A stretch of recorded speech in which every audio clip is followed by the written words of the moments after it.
नमस्कार, करेन्ट न्यूजमा स्वागत छ। म अमृत राज काफले। आजको करेन्ट न्यूजमा हामी कोरोना भाइरसले नेपालसहित विश्वमै पारेको असर र प्रभावसँगै नेपाली राजनीतिमा पछिल्लो समय देखिएको बहसको बारेमा केन्द्रित रहेर कार्यक्रम प्रस्तुत गर्दैछौँ। कार्यक्रमको पहिलो खण्डमा हामी नेपालमा कोरोना संक्रमणको अवस्थाका विषयमा चर्चा गर्दैछौँ। मंगलबारसम्म नेपालमा कोरोना भाइरसका कारण मृत्यु हुनेको संख्या 26 पुगेको छ। स्वास्थ्य तथा जनसङ्ख्या मन्त्रालयका अनुसार पछिल्लो 24 घण्टामा स्याङ्जाका 1 र ललितपुरका 1 जना गरी 2 जनाको मृत्यु भएसँगै मृतकको संख्या 26 पुगेको हो। मधुमेहका बिरामी स्याङ्जाको आँधीखोला 1 का 55 वर्षीय पुरुषमा असार 8 गते कोरोना पोजिटिभ देखिएको थियो। कोरोना पोजिटिभ देखिएका ती पुरुषको पश्चिमाञ्चल क्षेत्रीय अस्पतालको आइसियुमा उपचारकै क्रममा बुधबार मृत्यु भएको हो। यस्तै ललितपुरको महालक्ष्मी 5 का 50 वर्षीय पुरुषको बिहिबार बिहान मृत्यु भएको छ। 5 महिना अघि मानव अङ्ग प्रत्यारोपण केन्द्र भक्तपुरमा मृगौला प्रत्यारोपण गरेका पुरुषको स्वास्थ्यमा समस्या देखिएपछि अस्पताल भर्ना गरिएको थियो। नेपालमा कोरोना संक्रमितको संख्या 11,162 पुगेको छ, जसमा महिला 1,142 र पुरुष 1,020 जना रहेका छन्। बिहिबार महिला 48 र पुरुष 386 गरी 434 जनामा कोरोना पोजिटिभ देखिएको छ। गत 24 घण्टामा पीसीआर विधिबाट बिहिबार 6,543 गरी बिहिबारसम्म 1,79,737 जनाको परीक्षण भएको छ। यस्तै आरडीटी विधिबाट बिहिबार 4,167 गरी आजसम्म 2,87,863 जनाको परीक्षण भएको छ। अहिले देशभरिका क्वारेन्टाइनमा 74,022 जना रहेका छन्। यस्तै 8,422 जना आइसोलेसनमा रहेका छन्। बिहिबार महिला 19 र पुरुष 293 गरी 312 जना डिस्चार्ज भएका छन्। बिहिबारसम्म 2,650 जना डिस्चार्ज भएका छन्। कार्यक्रमको सुरुको क्रममा नेपालमा कोरोना संक्रमणको अवस्थाका बारेमा स्वास्थ्य मन्त्रालयले दिने जानकारीको यो विषय।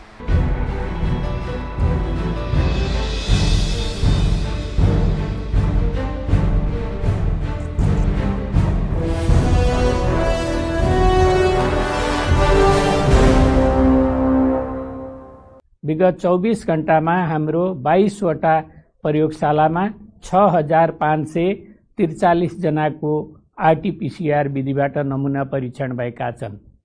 यस्तै 4,167 जनाको आरडीटी परीक्षण गरिएको छ। क्वारेन्टाइनमा रहनुभएका व्यक्तिहरूको संख्या 74,022 रहेको छ। आइसोलेसनमा रहेका संक्रमित व्यक्तिहरूको संख्या 8,486 रहेको छ।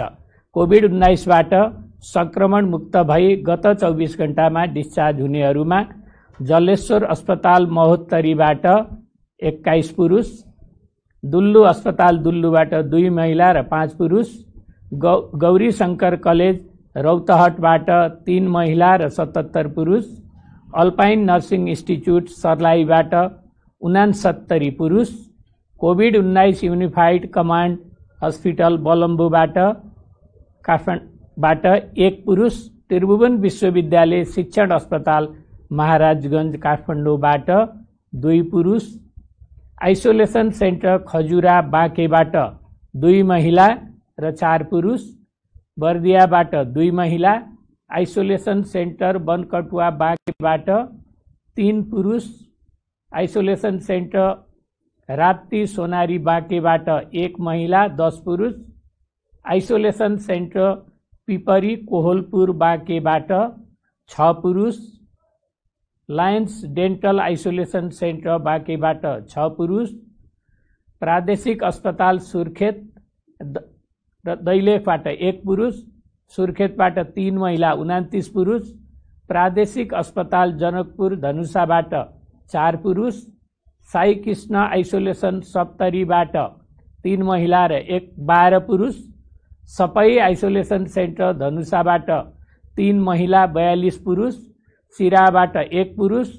आजको डिस्चार्ज हुनुहुने महिला 19 र पुरुष 293 गरी जम्मा 312 जना हुनुहुन्छ। आजसम्म डिस्चार्ज हुनुहुने महिला 216 र पुरुष 2,434 गरी जम्मा 2,650 हुनुहुन्छ।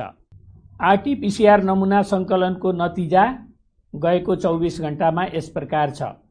बीपी कोइराला स्वास्थ्य विज्ञान प्रतिष्ठान प्रयोगशालामा झापाका 1 पुरुष, सुनसरीका 1 पुरुष।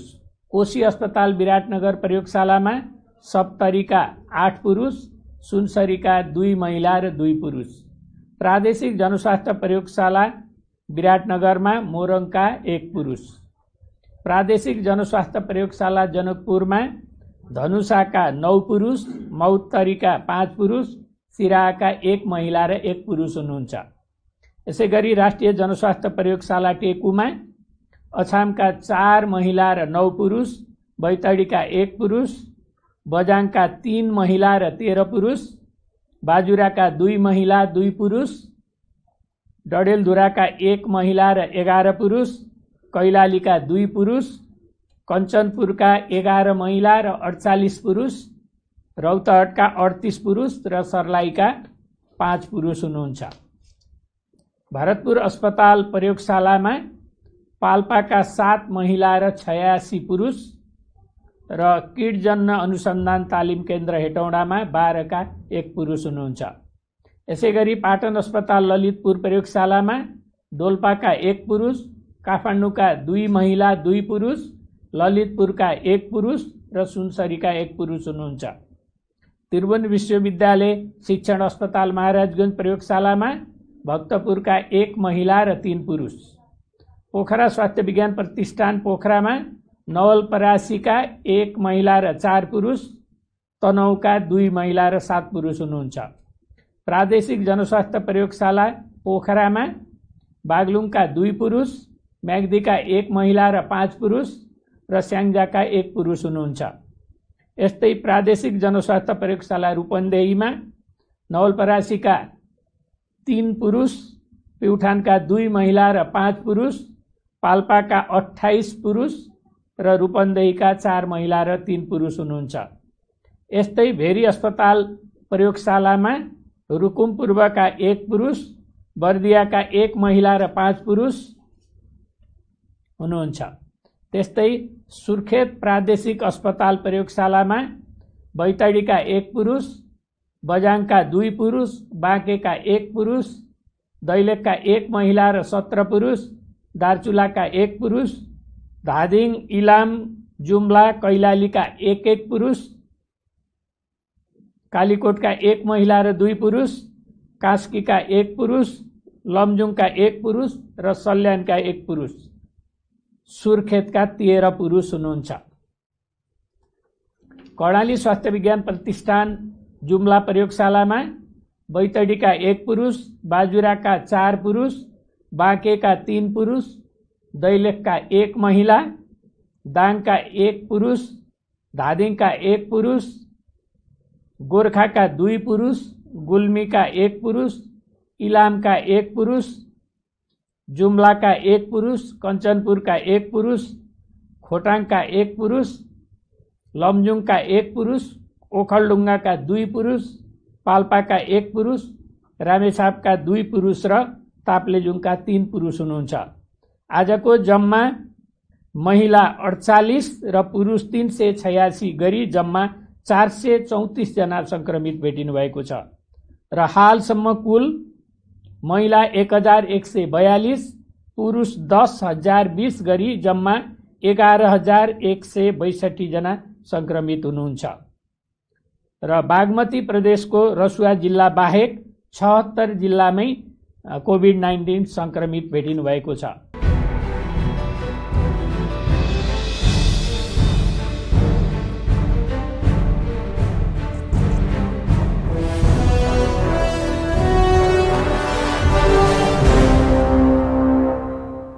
कोरोना भाइरसका कारण नेपालमा ज्यान गुमाउनेको संख्या पनि बढिरहेको छ। स्याङ्जा र काठमाडौँमा गरी थप 2 जनाको मृत्यु भइसकेको छ। सरकारले लकडाउन खुकुलो बनाउने निर्णय गरेसँगै कोरोनाको सन्तास झन बढेको छ। लकडाउन गर्नुपर्ने बेलामा खोलेको र लकडाउन नगर्नुपर्ने बेलामा लकडाउन गरेको भनेर सरकारको आलोचना समेत हुने गरेको छ। नेपाल अहिले कोरोना महामारीको उच्च जोखिममा पुग्न लागेको भनेर सरकारको आलोचनाकै बीच अहिले भने राष्ट्रिय राजनीति नागरिकता विधेयकका कारण तरङ्गित भएको छ।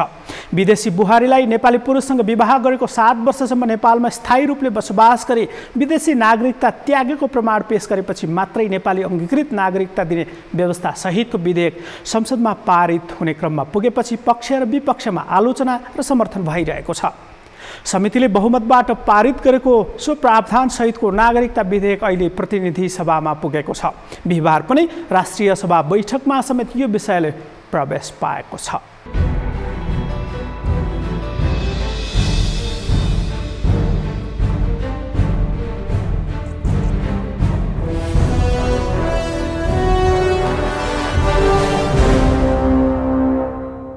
नेपाली पुरुषसँग विवाह गरी आउने विदेशी महिलालाई 7 वर्षपछि मात्र वैवाहिक अङ्गीकृत नागरिकता दिने साम्प्रदायिक र विभेदकारी निर्णय गरेको हुँदा जनता समाजवादी पार्टी नेपालले घोर आपत्ति प्रकट गरेको छ। यो ऐन मुख्यतः मधेसी समुदायप्रति लक्षित गरिएको भए तापनि यसले लैङ्गिक र जातीय विभेदलाई नै निरन्तरता दिएको छ। यो कानुन बनेपछि मूलतः नेपाली र भारतीय जनताबीच युगौयुगदेखि कायम रहेको सामाजिक, सांस्कृतिक र पारिवारिक सम्बन्ध भत्काउने र नकारात्मक असर पार्ने नै छ। विगतमा प्राप्त रहेको सुविधा, सेवा र अवसरलाई खोज्ने ठुलो षड्यन्त्र भएको छ।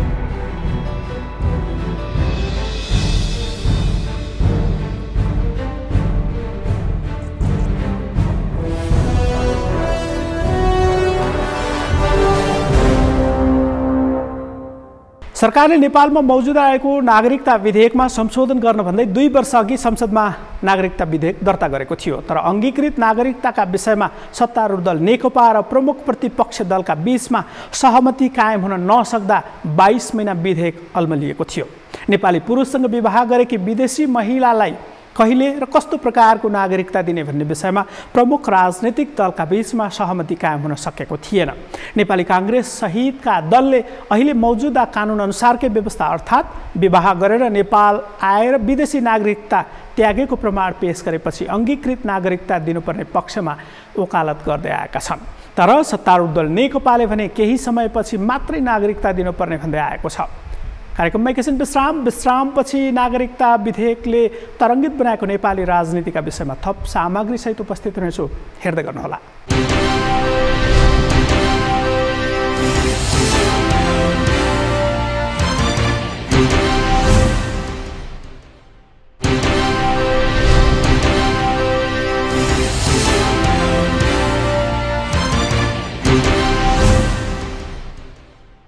विश्रामपछि करेन्ट न्युजमा फेरि पनि स्वागत छ। आजको करेन्ट न्युजमा हामी नेपालमा कोरोना भाइरसको बढ्दो प्रभाव र नेपाली राजनीतिका अन्य समसामयिक विषयवस्तुमा केन्द्रित रहेर कार्यक्रम प्रस्तुत गरिरहेका छौँ।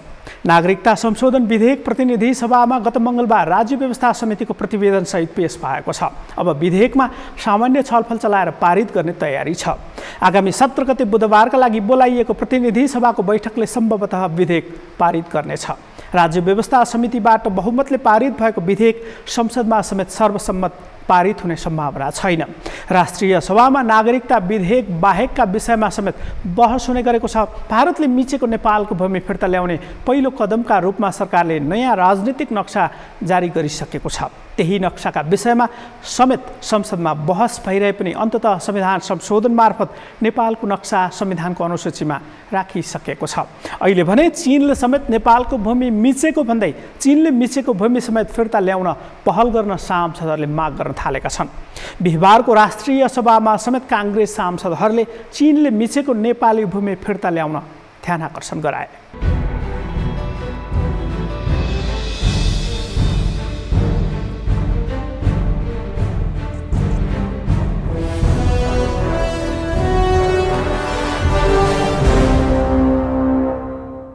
चीनतर्फ 7 जिल्लामा विभिन्न ठाउँमा सीमा अतिक्रमण भएका समाचारहरू आइरहेका छन्। राष्ट्रियताको सवालमा हामीले कसैको जमिन लिनु पनि हुँदैन र 1 इन्च जमिन छोड्नु पनि हुँदैन। म सरकारसँग यसको वास्तविक तथ्य पहिचान गरी कूटनीतिक पहल मार्फत समस्याको समाधान गर्न माग गर्दछु। हाम्रो लागि भारत र चीन दुवै मित्र राष्ट्र हुन्। भारतसँग सदियौँदेखिको बहुसांस्कृतिक सम्बन्ध छ, जसलाई जोगाउन हाम्रो दीर्घकालीन हितमा हुन्छ भने चीन पनि हामीलाई सहयोग गर्ने मित्र राष्ट्र हो। त्यसैले हाम्रो भूमि कुनै पनि देश विरुद्ध प्रयोग हुँदैन भन्ने कुरा सुनिश्चित र दुवै देशलाई ढुक्क पार्न पनि सक्नु हाम्रो सफल कूटनीतिक हुनेछ भन्ने मेरो बुझाइ छ। स्वास्थ्य मन्त्रालयले पठाएको PCR किट रिएजेन्ट वीरगञ्जको नारायणी अस्पतालमा कामै नलाग्ने अवस्था भएर त्यहाँ काम ठप्प भएको तर्फ सरकारको ध्यान आकर्षण गराउँदछु। सरकारले पठाएका PCR किट र त्यहाँ भएको मसिन मिल्दैन र त्यहाँबाट हजारौं स्वाब टेकुको प्रयोगशालामा पठाइएको समाचार आएको छ। अघिल्लो पटकका किटहरू मिले पनि यसपटक किनेका किटहरूले कामै गरेन भन्ने कुरा आएको छ। यो के भएको हो? त्यस्तै मकवानपुरमा पनि पहिलेको भन्दा अहिलेको किटको गुणस्तर त्यति राम्रो नभएको कुरा आएको छ। कतै यसमा ठुलै अनियमितता भएको त छैन भन्ने प्रश्न उठिरहेको छ। त्यसैले त्यसतर्फ सम्बन्धित सबै सरकारवालाहरूको ध्यान आकर्षण गराउन चाहन्छु।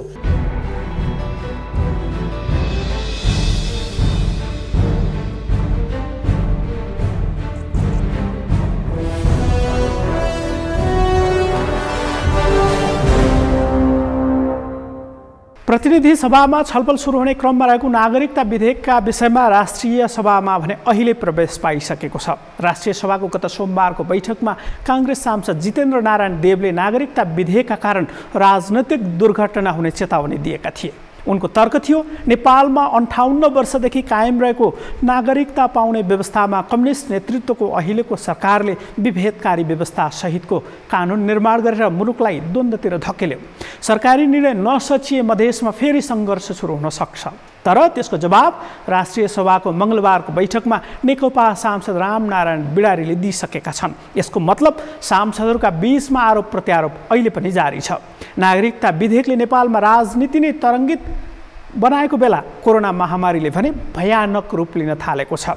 जनकपुर अस्पतालमा उपचारका लागि राखिएका युवाको उपचार नपाएर निधन भएपछि सरकारको विरोध सुरु भएको छ। सरकारले कोरोना रोकथाम र उपचारका लागि अहिलेसम्म 10 अर्ब खर्च गरेको विवरण सार्वजनिक गरेको भए पनि सरकारले आफैले बनाएको क्वारेन्टाइन मापदण्ड अनुसारका क्वारेन्टाइन बन्न सकेका छैनन्। सरकारले व्यवस्थित क्वारेन्टाइन बनाउने दाबी गरेको भए पनि देशका विभिन्न स्थानमा क्वारेन्टाइनमै रहेका व्यक्तिले आत्महत्या गर्नेदेखि उपचारका नाममा आइसोलेसनमा रहेका व्यक्तिको उपचार नपाएर मृत्यु भएपछि सरकारको चौतर्फी विरोध सुरु भएको छ। कतिपय स्थानमा भने क्वारेन्टाइनमा रहेकाहरूले विरोध सुरु गरेका छन्।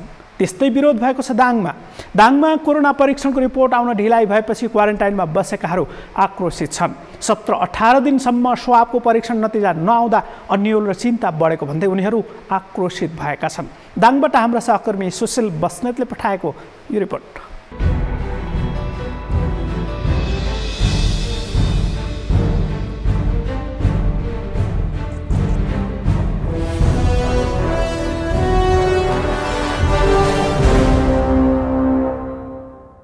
घोरही स्थित क्वारेन्टिनमा बसेका झण्डै 60 जना क्वारेन्टिनबाट निस्किएर नाराबाजी गर्दै स्वाब परीक्षण हुने राप्ती स्वास्थ्य विज्ञान प्रतिष्ठान पुगेका छन्। कोरोना भए नभएको थाहा पाउन PCR परीक्षणका लागि स्वाब सङ्कलन गरेको 17-18 दिनसम्म पनि रिपोर्ट नआउँदा क्वारेन्टिनभित्रै संक्रमण फैलिने त्रास बढेको भन्दै आक्रोशित भएकाहरूले नाराबाजी गरेका हुन्। त्यसरी नाराबाजी गर्दै राप्ती अस्पताल पुगेकाहरूका लागि 1-2 दिनभित्रै परीक्षणको रिपोर्ट आउने आश्वासन दिएपछि क्वारेन्टिनमा फर्किएका छन्। माध्यमिक विद्यालय सेन्टर तुलसीपुरमा बसेका कृष्णबहादुर कठायतले भारतबाट आएर क्वारेन्टिनमा बसेको 12 दिन हुँदा पनि कोरोना परीक्षणको लागि स्वाब समेत नलगिएको गुनासो गरे। त्यस क्वारेन्टिनमा 71 जना भारत तथा कुवेतबाट आएर बसेका छन्। तर पनि अहिलेसम्म कोरोना परीक्षण नहुँदा आफूहरू जोखिममा रहेको उनको भनाइ छ। लगभग यहाँ कसैको 12 दिन बस्छ, कसैको 11 दिन, कसैको 9 दिन, 7 दिन त्यसै गर्छ। ठिकै छ व्यवस्था, खानको लागि पनि ठिकै छ। कोरोना भनेको के थाहा छैन। अन्त हामीलाई यसरी बस्दाखेरि सबै बस्दाखेरि समस्या हुन्छ हैन। भएको नभएकोलाई पनि रोग सल्किन सक्छ यति धेरै दिन बस्दाखेरि। तुलसीपुर 18 मा रहेको जनता संस्कृत माध्यमिक विद्यालयमा 1 महिनासम्म बस्दा पनि रिपोर्ट नआउँदा उनीहरू आक्रोशित भएका हुन्। भारतबाट आएर बसेको 1 महिना र स्वाब सङ्कलन गरी परीक्षणको लागि पठाएको 2 हप्ता हुँदा पनि अझै रिपोर्ट नआएको तुलसीपुर 18 का मोतीलाल खड्काले गुनासो गरेका छन्।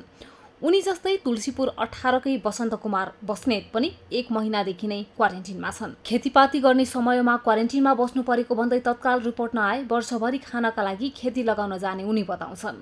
अहिले आएको 1 महिना भइसक्यो, आज 2 हप्ता मेडिकल गरेको भइसक्यो, अहिलेसम्म रिपोर्ट आएको पनि छैन। उहाँले भोलि भन्दा आज 1 महिना भइसक्यो। हामीलाई कहिले 1 महिना हुने, कहिले कति दिनसम्म 1 महिना राख्नुहुन्छ हामीलाई होइन। नियम कानुनले 14 देखि 21 दिनसम्म राख्ने भनेर नियम बाँधिएको छ। आज हामीले 1 महिना पुगिसक्यो। हाम्रा दाजुभाइ दिदीबहिनी थुप्रै एकदम आक्रोश आइरहनु भएको छ। 14 दिन लास्ट टाइम भन्नुभयो तर रिपोर्ट आएन हाम्रो। 14 दिन भने आज 31 दिन भयो, तब ती पनि रिपोर्ट आएन। मौसम यस्तो, वातावरण यस्तो छ, दुनियाँले खेती लगाइसक्यो, यहाँ 1 वर्ष खेती नलगाउने भने सालभरि के खाने अरूले? त्यो पनि हेर्नु पऱ्यो नि त। हामी कुनै एउटा मजदुरी गर्न गएको, कोही पढ्न गएको छ, म पढ्न गएँ है, पढ्ने सिलसिलामा उहाँ लकडाउन भयो, त्यसपछि यहाँ आइयो। अब विभिन्न साथीहरू छन् नि, कसैको 5 भाइ, कसैको 6 भाइ यहीँ छ, कसैको जति फ्यामिली छ के भन्छ कमाउने भन्ने गएको यहीँ आइरहेछ। खेतीपाती नगरे कसरी खाने? तुलसीपुर उपमहानगरपालिका कोभिड-19 फोकल पर्सन विमल केसीले कोरोना परीक्षण ढिलाइ हुँदा क्वारेन्टिनमा बसेकाहरू आत्तिएको बताउँछन्। स्वाब सङ्कलन गरी पठाएको 2 हप्तामा पनि रिपोर्ट नआउँदा क्वारेन्टिनमा बसेकाहरूलाई चित्त बुझाउन हैरान भएको उनको भनाइ छ। 506 जनाको रिपोर्ट चाहिँ पेन्डिङ अवस्थामा रहेको बुझिएको छ। रिपोर्ट आएको अवस्था छैन र धेरै दिनमा धेरै मान्छेहरू चाहिँ 16 दिनभन्दा बढी दिन मान्छेहरू चाहिँ क्वारेन्टाइनमा स्वाब सङ्कलन गरिसकेपछि रिपोर्ट नआएको अवस्था रहेको छ। त्यस कारणले गर्दाखेरि लगभग चाहिँ 25-26 दिनभन्दा बढी बसेका मान्छेहरू 350 को भन्दा बढीको हाराहारीमा हुनुहुन्छ। त्यसले गर्दा उहाँहरूलाई धेरै तनाव र एउटा मानसिक उहाँहरूको एकदम चिन्ता थपिएको छ। हाम्रो रिपोर्ट किन ढिला भयो भन्ने कुरा भइरहेको छ। क्वारेन्टिनमा बस्नेहरूका लागि दाङका अधिकांश क्वारेन्टिन सुविधाविहीन छन्। घरबाटै खाना ल्याएर खाए पनि अन्य सुविधा समेत नरहेको गुनासो गर्छन्। सुविधा केही छैन, आफै खाना लिएर आउनुपर्छ होइन। लगभग भयो 26-27 दिन। विश्व स्वास्थ्य सङ्गठनले 14 दिन क्वारेन्टिनमा राखेपछि लक्षण नदेखिए घर पठाउन सकिने भनिए पनि पीसीआर परीक्षण बिना नपठाउने निर्णय गर्दा लामो समय क्वारेन्टिनमा राख्नु परेको घोरही उपमहानगरपालिकाले जनाएको छ। उपमहानगरमा भारतबाट एकैपटक धेरै व्यक्ति आएको र कोरोना परीक्षणको लागि पीसीआर मेसिन एउटा मात्र हुँदा ढिलाइ भएको घोरही उपमहानगरपालिकाका प्रवक्ता भरतमणि अर्यालको भनाइ छ। सरकारी स्तरबाट माथिल्लो स्तरबाट चाहिँ सरसल्लाह गरेर भारतमा रहेका नेपालीहरू ल्याउने पद्धति ल्याउने विषयमा छलफल गरेर ल्याएको भए कतिदेखि चाहिँ नेपालमा ती भारतबाट आउने मान्छेहरू आउने भन्दा हामीले चाहिँ क्वारेन्टाइनलाई अलिक व्यवस्थित भरपर्दो गराउन सक्यौँ। 81 भारतमा चाहिँ ट्रेन अकस्मात खोलिदिइसकेपछि हामीलाई चाहिँ हुल चाहिँ वास्तवमा नेपाली दाजुभाइ दिदीबहिनीहरू यहाँ हुँदा हामीलाई अलिकति चाहिँ क्वारेन्टाइनको व्यवस्थापन गर्न पनि हामीलाई हमेहमे भयो। विशेष गरिकन पीसीआर मेसिन एउटा मात्रै भएको र धेरै चाप भएका कारणले क्वारेन्टाइनमा धेरै बस्न पर्यो। त्यसकारण उहाँहरू आत्तिरै आन्दोलन गर्नुपर्ने स्थिति सिर्जना भयो। प्रदेश 5 का अन्य ठाउँसहित राप्ती स्वास्थ्य विज्ञान प्रतिष्ठानमा कर्णालीका समेत स्वाबका नमुना आउने गरेका छन्। तर एउटा मात्र मेसिन हुँदा परीक्षणमा समस्या भएको राप्ती स्वास्थ्य विज्ञान प्रतिष्ठानका कामो रजिस्ट्रारको भनाइ छ। हामीले यहाँ कर्मचारीहरू दिनरात खटेर काम गरिरहेछ र पेन्डिङको रेसियो चाहिँ घटिरहेछ। अर्को कुरा किनभने क्वारेन्टाइनहरूबाट धेरै ढिलो भयो भने क्वेसनहरूलाई कसरी एड्रेस गर्नुपर्छ भने सबैको एउटा आशा केन्द्र राप्ती नै हो भन्ने मेरो बुझाइ र विश्वास हो। हामीले कहीँबाट पठाउँदा पनि नपठाउनुहोस् पनि भन्दैनौँ र उहाँहरूलाई पनि थाहा छ यति पेन्डिङ हुँदा पनि हामीले गरिदिनुहोस् प्रायोरिटीमा भन्छ भने प्रत्येकले यहीँ पठाएको पनि अवस्था छ र हामीले गरि नै रहेको पनि अवस्था छ भने त्यो कारणले गर्दा पेन्डिङ चाहिँ हुन गयो। त्यसैगरी केही दिन अगाडि प्रतिष्ठानमा थप एउटा मेसिन आए पनि त्यसमा उपकरणहरू जडान नहुँदा दैनिक 4 देखि 500 सम्म स्वाब परीक्षण हुन सकेको छैन। दाङमा कोरोना संक्रमितको संख्या 380 पुगेको छ। प्रतिष्ठानमा अझै 2553 जनाको स्वाब परीक्षण बाँकी रहेको छ। सगरमाथा टेलिभिजनका लागि दाङबाट सुशील बस्नेतको रिपोर्ट।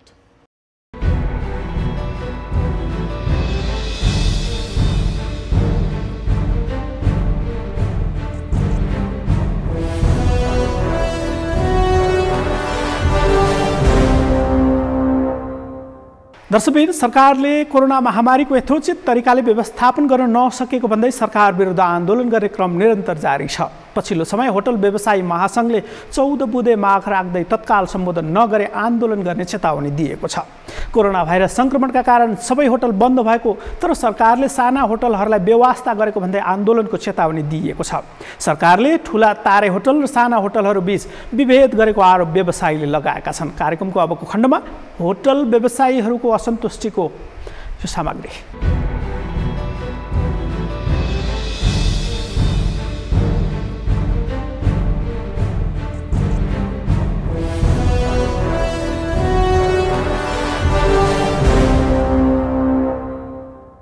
कोरोना महामारीले लामो समयसम्म लकडाउन भएका कारण मुलुकभरका करिब 80,000 होटल व्यवसायीहरू सङ्कटमा पर्दै गएका छन्। साना होटल व्यवसायीहरूको छाता सङ्गठन होटल व्यवसायी महासङ्घले सरकारले तोकेको सुरक्षा मापदण्ड अपनाएर होटल सञ्चालन गर्न पाउनुपर्ने माग राखेका छन्। कोरोना सङ्क्रमणको जोखिम बढ्दै जाँदा होटल व्यवसायको आर्थिक भार दिनानुदिन बढ्न गई यस क्षेत्रका व्यवसायी पलायन हुने अवस्था देखिएकाले यस अवस्थालाई मध्यनजर गर्दै सरकारले योजना तर्जुमा गर्नुपर्ने महासङ्घको भनाइ छ। कोरोना भाइरस सङ्क्रमणका कारण सबै होटल बन्द भएको र सरकारले साना होटलहरूलाई बेवास्ता गरेको भन्दै महासङ्घले विभिन्न 14 वटा माग राख्दै तत्काल पूरा गर्न सरकारलाई आग्रह गरेको छ। बिहिबार काठमाडौँमा पत्रकार सम्मेलन गर्दै महासङ्घका अध्यक्ष हिराधोज शाहले माग सम्बोधन नभए आन्दोलन गर्ने चेतावनी समेत दिएका छन्। महासङ्घले होटल व्यवसायीलाई ठूलो मार परेको भन्दै होटलको घर भाडामा 50% तथा बिजुली, पानी, टेलिफोन, इन्टरनेट महसुलमा विशेष छुटको व्यवस्था गर्न आग्रह गरेको छ। पर्यटन ऐन 2076 मा पनि हामी यो 80,000 व्यवसायको हामीले इन्भेस्टमेन्ट, हाम्रो लसेस, हाम्रो मजदुर, हाम्रो सबै कुराहरू डाटा गल्ली उहाँले एउटा बताइसक्नु भएको छ। यो डाटा पनि हामी अब आगामी दिनमा हामी नेपाल सरकारका सम्बन्धित मन्त्रालयहरूमा हामी दिनेछौँ। हामी साह्रै विषम परिस्थितिमा हामी छौँ। धेरै साथीहरूले कास्कीमा, पोखरामा लगभग 15-20 वटालाई चाबी बुझाइसक्नुभयो। अनि कैयौँ साथीहरू अब कैलालीमा चाबी बुझाइसक्नु भएको छ, अत्तरियामा, अनि टिकापुरमा, धनगढीमा चाबी बुझाउने क्रम जारी छ। समग्र 80,000 व्यवसायको 77 जिल्लाको प्रतिनिधित्व गर्दै राख्दा मेरो निवेदन छ, अब 77 जिल्लामा हामीले जिल्ला प्रशासन कार्यालयमा त्यहाँका सङ्घहरूले पनि ज्ञापन पत्र बुझाउँछौँ र योभन्दा पहिला हामी त्यो दिन पनि हामीले फोकस गर्नेछौँ। देशभरका 77 वटै जिल्लामा रहेका करिब 80,000 होटल व्यवसायीहरूलाई कोरोना महामारीले पूर्ण रूपमा असर पुर्याएको कारण व्यवसायीले राहत स्वरूप 1 वर्षको व्यवसाय कर तथा अन्य सबै प्रकारका राजस्व मिनाहा गर्ने व्यवस्था मिलाउनु पर्ने माग राखेका छन्। होटल व्यवसायका क्रममा बैंक तथा वित्तीय संस्थाबाट लिएको ऋण र किस्ता तिर्ने मुख्य स्रोत व्यवसाय भएकाले ऋण तथा किस्ता तिर्ने समयावधि 2 वर्ष थप गरी ब्याजमा सहुलियत दर कायम गर्ने व्यवस्था मिलाउन आग्रह गरे। लकडाउनका कारण होटल क्षेत्रबाट विस्थापित भए बेरोजगार भएका करिब 6 लाख श्रमिक तथा मजदुरहरूलाई पुनर्ताजगी तालिमको व्यवस्था गरी रोजगारीको अवसर सृजना गर्नुपर्ने महासङ्घको भनाइ छ। सबैको तथ्याङ्क हेर्दाखेरि हामीसँग 80,000 मा 10 करोडदेखि 20 करोडको लगानी भएका होटल करिब 500 वटा छ हामीसँग नेपाल राज्यभित्र। 2 करोडदेखि 10 करोड भित्रको लगानीमा 2000 वटा छ। 1 करोडको लगानीमा 3500 वटा सङ्ख्यामा छन्। त्यस्तै 50 लाखदेखि 1 करोडसम्मको 6000 होटल तथा रेस्टुरेन्टहरू छन्। 10 लाखदेखि 50 लाखसम्मको 8000 होटल तथा रेस्टुरेन्टहरू छन्। त्यस्तै 10 लाख को 10,000 छन् भने 5 लाखदेखि 10 लाखसम्म 10,000 छन् भने 5 लाख भन्दा कमका रेस्टुरेन्टहरू या होटल, सानोतिनो होटल जो पहाडमा छन् तिनीहरूको 50,000 सङ्ख्यामा छन्। हामीले यसमा हाइवेमा भएका सम्पूर्ण होटल रेस्टुरेन्टहरू, पहाडमा भएका होटलहरू र काठमाडौँमा भएका होटलहरू समेत छन्। यसमा 5 स्टार रेन्जका होटलहरू पनि हामी भित्र आबद्ध छन्। एकातिर कोरोना भाइरसको महामारीका कारण हरेक व्यक्ति, व्यवसायी, उद्योगी, मजदुर लगायत सिङ्गो समुदाय नै उच्च जोखिममा छन् भने अर्कातिर सरकारले लामो समयसम्म जारी गरेको लकडाउनका कारण व्यापारी व्यवसायीहरू आफ्ना सम्पूर्ण व्यापार व्यवसाय महिनौसम्म बन्द गर्नुपर्दा कतिपय व्यवसायीहरू यस क्षेत्रबाट पलायन हुन थालिसकेका छन्। राष्ट्रको आर्थिक मेरुदण्डको रूपमा रहेको होटल तथा पर्यटन व्यवसाय त झन् पूर्ण रूपमा धाराशायी हुने खतरा बढ्दै गइरहेको छ। यसतर्फ पनि सरकारको ध्यान जान आवश्यक छ। सगरमाथा टेलिभिजनका लागि क्यामेरामा प्रकाश कुँवरका साथ शान्ता दनवार, काठमाडौँ।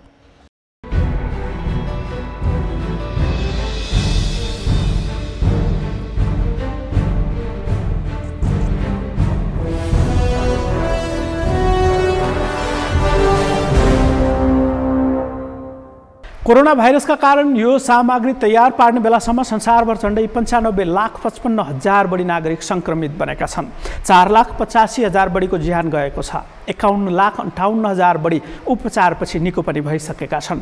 सबैभन्दा पहिलोपटक कोरोना भाइरस देखिएको चीनको वुहानमा सबै बिरामी निको भइसकेका छन्। तर नेपालसँग खुल्ला सिमाना रहेको भारतमा समेत कोरोना सङ्क्रमितको सङ्ख्या हरेक दिन बढ्दै गइरहेको छ, जसका कारण नेपालको सीमावर्ती जिल्लाहरूमा समेत सन्तास सुरु भएको छ। सरकारले भारत लगायतका मुलुकमा रहेका नेपालीलाई स्वदेश फर्काउन सहजीकरण गर्ने बताइरहेको छ। तर तेस्रो मुलुकमा रहेका नेपालीलाई स्वदेश ल्याउने विषयमा सरकारले जहाजको भाडा बढिराखेको भन्दै चर्को आलोचना भइरहेको छ। महँगो जहाज भाडा तिरेर भए पनि नेपालीहरू स्वदेश आउने क्रम भने जारी छ। दैनिक 1,000 को सङ्ख्यामा अलपत्र परेका नेपालीहरू नियमितभन्दा दोब्बर बढी मूल्य तिरेर नेपाल आइरहेका छन्। सङ्कटका बेलामा सरकारले निशुल्क नेपालीको उद्धार गर्नुपर्ने माग उठिरहेको भए पनि सरकारले भने सुनेको छैन। सर्वोच्च अदालतले समेत विदेशमा अलपत्र रहेका नेपाली नागरिकको निशुल्क उद्धार गर्न आदेश जारी गरिसकेको छ। त्यसबाहेक संसदमा समेत विदेशमा रहेका नेपालीलाई सकभर सरकारी खर्चमै उद्धार गर्नुपर्ने समेत आवाज उठिरहेको छ। तर सरकारी स्रोतले धान्न नसक्ने भएपछि स्वयं नेपाल आउनेले नै खर्च गर्नुपर्ने व्यवस्था गरेको दाबी गर्दै आएको छ। सरकारले जहाज भाडाका विषयमा यथोचित समस्या समाधान गर्न सकेको छैन, जसका कारण विदेशमा रहेका र नेपाल फर्कन चाहेका सबै नेपाली नागरिक घर फर्कन पाएका छैनन्। हवस् त, करेन्ट न्युजको आजको समय सकियो। भोलि फरक विषयका साथ उपस्थित हुने नै छौँ। नेपालको पहिलो न्युज च्यानल सगरमाथा टेलिभिजन हेर्दै गर्नुहोला। म अमृत राज काफले बिदा हुन्छु। नमस्कार।